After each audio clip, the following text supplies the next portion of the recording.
outro programa que para nós é fundamental e tem desenvolvido uma parceria muito interessante com nós é a Conab, no programa do PA, que é o Programa de Aquisição de Alimentos. Então, o nosso arroz orgânico a vácuo está chegando para aquelas pessoas mais carentes, né? Que compõem a cesta básica que as pessoas de risco social recebem. Mostrando que não é necessária a utilização de agrotóxico ou até da questão que agora eu quero abordar contigo, a questão dos transgênicos, para se ter uma grande produção ou para que a produção ecológica chegue até as pessoas com menos renda. Na verdade, no Fórum da Igualdade que a gente debateu esse assunto, esse foi um dos grandes temas. Há uma ideia de que a produção orgânica ela tem que ser pequena, localizada, para atender uma determinada população local. Não, a gente pode ter produção orgânica em escala, né? A gente pode consumir a demanda que tem hoje de alimentos, respeitando o meio ambiente, produzindo de forma saudável e com qualidade.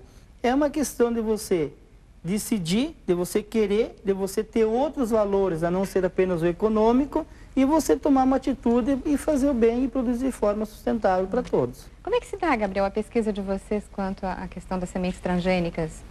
A gente tem uma preocupação bastante grande com relação à liberação muito acelerada de transgênicos que vem acontecendo no país, né? Isso por vários motivos, e um deles é que a gente, acompanhando a situação toda, hoje em dia o Brasil é o segundo país que mais planta transgênicos no mundo. Ah, é? Né? E em paralelo, também em decorrência disso... Perde para quem? Para os Estados Unidos? Para os Estados Unidos. Então, o segundo com maior área de transgênicos, o primeiro país a usar em quantidades, né, de agrotóxicos, né? Então, à medida que aumentou a área de transgênicos, a gente observou que, em paralelo, aumentou também o uso de agrotóxicos no Brasil. Tem alguns agrotóxicos, outro dia a gente até, já faz algum tempo, conversamos aqui, que alguns agrotóxicos são proibidos, não sabe, né? E em muitos outros países que ainda são utilizados aqui. Essa é uma luta muito grande, porque tem vários produtos extremamente tóxicos para o meio ambiente, sobretudo para o agricultor que está na lavoura no dia a dia, que já foram proibidos em vários outros países e continuam sendo usados no Brasil, né?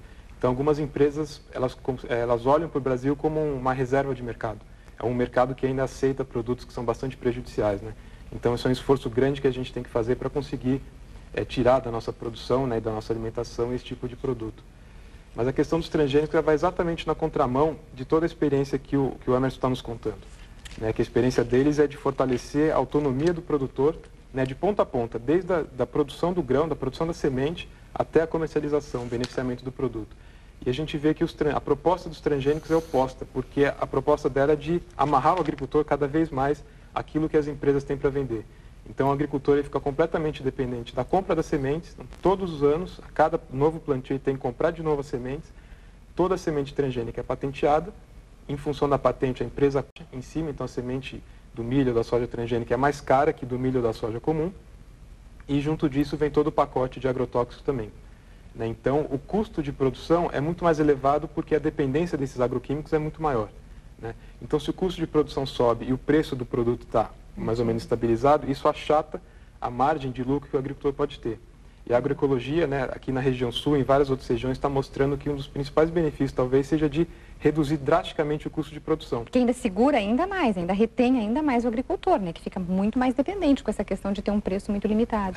E como a agroecologia reduz o custo de produção, o agricultor consegue ter uma renda muito melhor, né, que ele vai conseguir produtividades boas, como o custo abaixa, então a margem de lucro dele é uma margem bem melhor do que na agricultura convencional. Mas como é que se dá o trabalho de vocês com os agricultores? Porque, claro, ele precisa desse assessoramento, ele precisa desse trabalho para ter esse conhecimento, porque essas grandes empresas vêm com tudo, né? E ele está ali desprotegido, ele tem o assessoramento técnico de vocês. A gente tem procurado mostrar, a SPTA foi fundada em meados da década de 80, né? Então a gente já tem algum tempo nessa caminhada de mostrar que é possível a gente ter um outro modelo de agricultura, viável, né, e que a base dele é a agricultura familiar, né? Então, nossa proposta é de trabalhar com as organizações dos agricultores, né, sobretudo valorizando o conhecimento que eles desenvolveram ao longo de gerações, né, e sempre também fazendo essa ponte entre o conhecimento tradicional, o conhecimento dos agricultores, com aquilo que a ciência e a academia está produzindo. Confrontam com as demandas que o INCRA já tem associadas às famílias que já estão assentadas. Certo. Então, a grande discussão do momento é que o processo de desenvolvimento dos assentamentos é lento, pode ser acelerado se se houverem opções por linhas de produção mais adequadas à agricultura familiar do que as linhas propugnadas pelo grande agronegócio. Então, nesse debate, nós temos uma convergência com o Movimento Sem Terra. Nós acreditamos que as reivindicações são justas, temos dificuldades de atender. Possa ter, então, um modelo de agricultura que não degrade o meio ambiente, né, e que produza alimentos de qualidade e também gerando renda para os agricultores. Né? Tá certo. Eu não posso deixar de perguntar ainda, porque eu apresentei o Leonardo como representante do Ministério, né, do Desenvolvimento Agrário na CTN-Bio. E muito hoje se fala em questão da segurança alimentar. Como é que estão essas resoluções, essas discussões em torno dessa questão da segurança alimentar? A CTN-Bio é um órgão colegiado vinculado ao Ministério da Ciência e Tecnologia que tem várias representações e que decide sobre a validade de liberar comercialmente o plantio de transgênicos. E que trata com a segurança alimentar. Que trata com a segurança alimentar. As avaliações de segurança alimentar dos produtos transgênicos, na opinião da maior parte dos membros da CTN-Bio, é suficientemente robusta para não permitir dúvidas.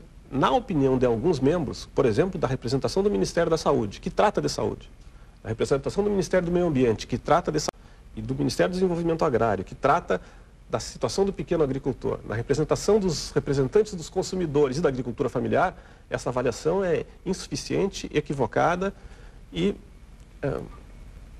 não se baseia em elementos robustos. Por exemplo, a maior parte dos estudos que dizem que os transgênicos não fazem mal são feitos pelas empresas que produzem os transgênicos ou são pagos pelas empresas para que outros façam.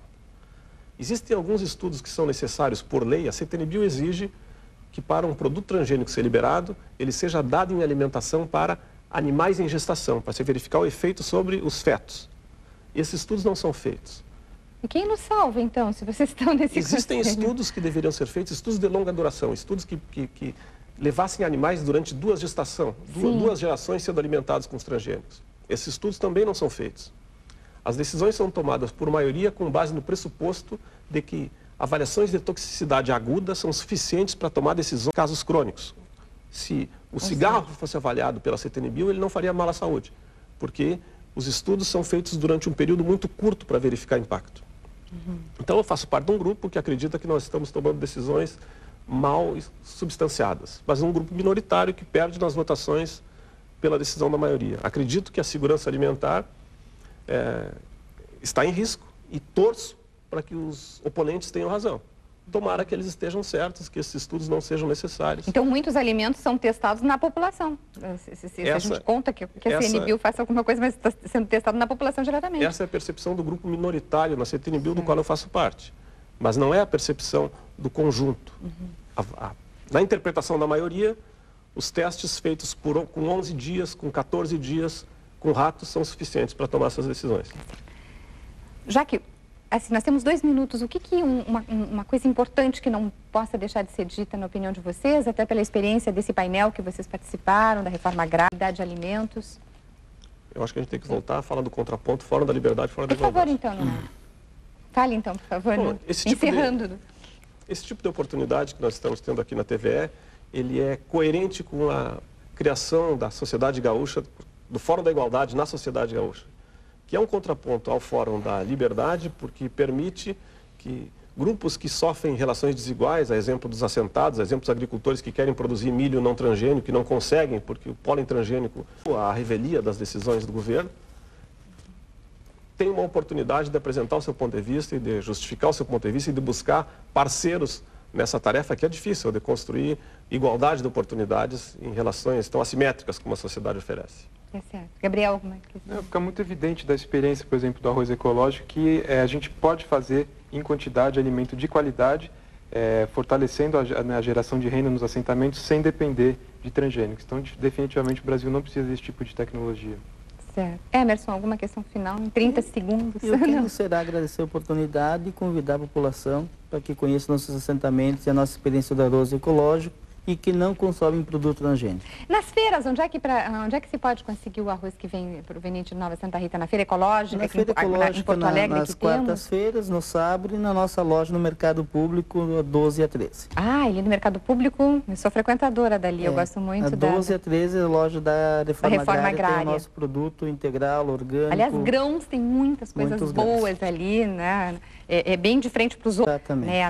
Na praça que é de frente para os ônibus, onde tem a saída dos ônibus, agora não estou lembrando o nome. Gente, muito obrigada pela presença de vocês hoje aqui e até uma próxima. Muito obrigado. E nós agradecemos, é claro, a sua companhia nesta noite, desejando uma boa noite, boa semana, até a próxima edição.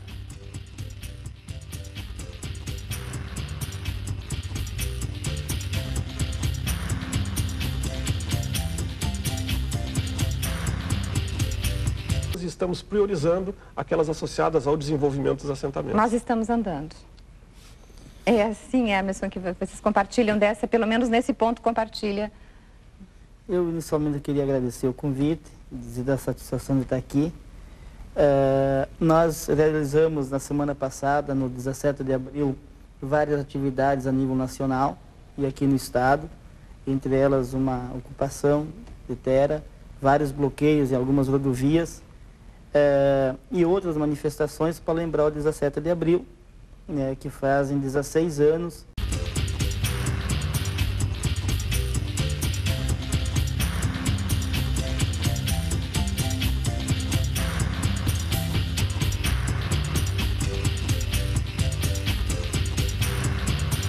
O massacre de Eldorado dos Carajás, onde 21 companheiros perderam a vida, e que se passaram 16 anos, ninguém foi condenado, ninguém foi julgado e muito menos preso. Então a gente percebe que, por esse exemplo, que a justiça quando é... Mas aí foi uma luta por justiça, né? A questão pontual nisso, não, ou também para a questão pontual da reforma agrária. Exatamente, esse era um dos objetivos. O segundo grande objetivo foi exigir do governo do estado e do governo federal que de fato apresente um plano de assentamentos. Porque a gente concorda com o INCRA quando o INCRA diz que tem que fazer investimentos nos assentamentos. A gente concorda e tem que desenvolver os assentamentos. Depois nós vamos mostrar os números em várias áreas de produção, do leite, do arroz, de outras atividades, que há desenvolvimento e a produção dos assentamentos. Agora, é inegável que do ponto de vista de assentar novas famílias, o governo federal ficou a desejar nos últimos anos.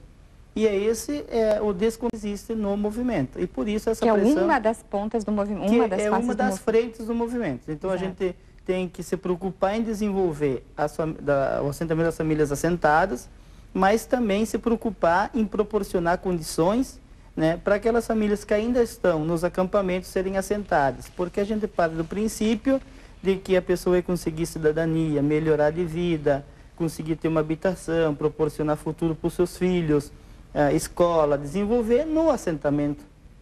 Então, você parte que você tem que fazer o assentamento e a partir do assentamento o desenvolvimento. Gabriel, para falar um pouco aqui também, né, que uma das preocupações, e a gente tem notado que nos assentamentos há uma preocupação bem grande com a qualidade dos alimentos produzidos. Como é que vocês realizam, como é que é o trabalho da ASPTA, né, que é basicamente no Rio de Janeiro que vocês atuam, em todo o país? Nós temos nossa sede na cidade do Rio de Janeiro, nós atuamos em alguns municípios da